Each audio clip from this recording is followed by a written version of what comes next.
Баршаңызға қайырлы күн достар. Менің каналыма қош келдіңіздер. Бүгін өте дәмді сырмен жасалатын корондок әзірлейтін боламыз.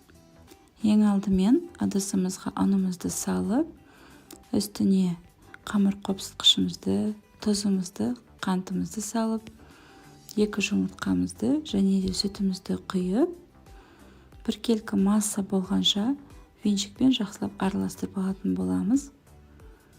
Ішінде ешқандай түйіршіктері қалмауы керек. Араластырып алған массамызды бөлек бір ыдысқа құйып алатын боламыз.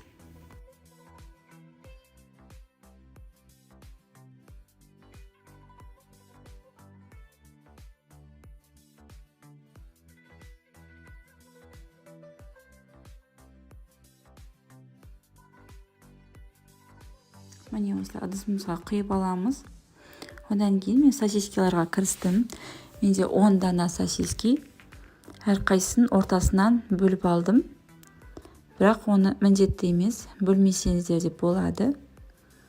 Сосискалар мен сырларымды бөліп кесіп алдым. Одан кейін шпажкаға орналастыратын боламын.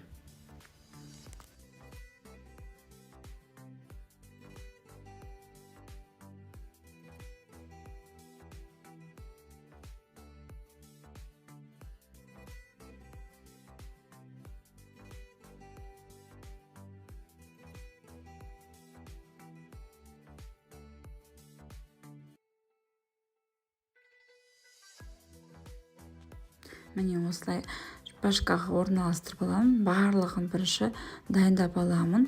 Содан кейін кезек-кезек пісіре беретін боламын.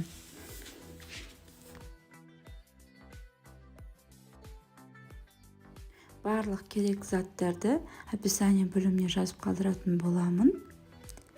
Қазақша контентті қолдап, менің каналыма тіркеліп, лайк басып пікір қалдыра кетсеңіздер.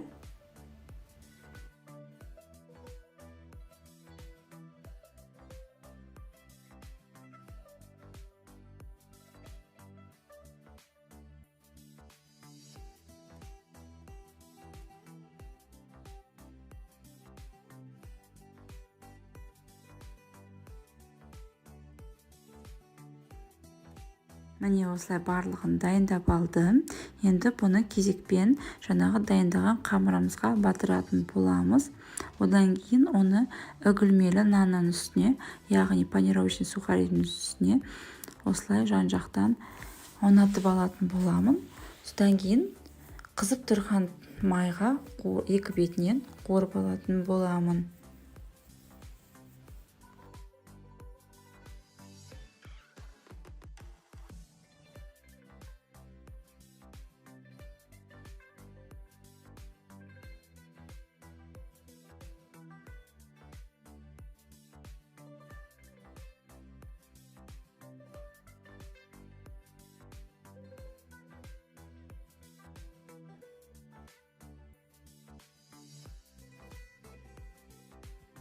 Осылай майымызға қуырып алатын боламын.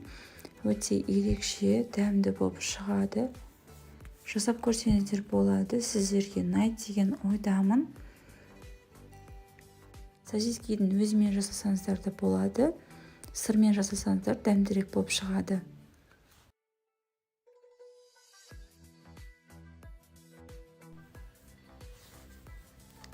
Кешкі асқа гарнирмен ұсынсаңыз болады, немесе өзін былай жесеңіз болады, немесе әртүрлі соустармен ұсынсаңыз болады.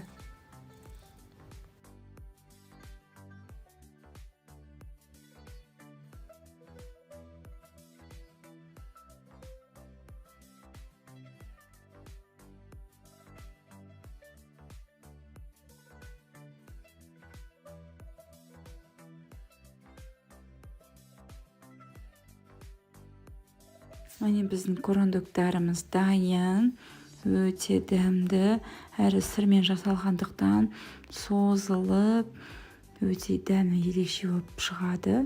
Жасап көріңіздер, сіздерге ұнайды деген ойдамын. Сіздермен болған мен Айдана.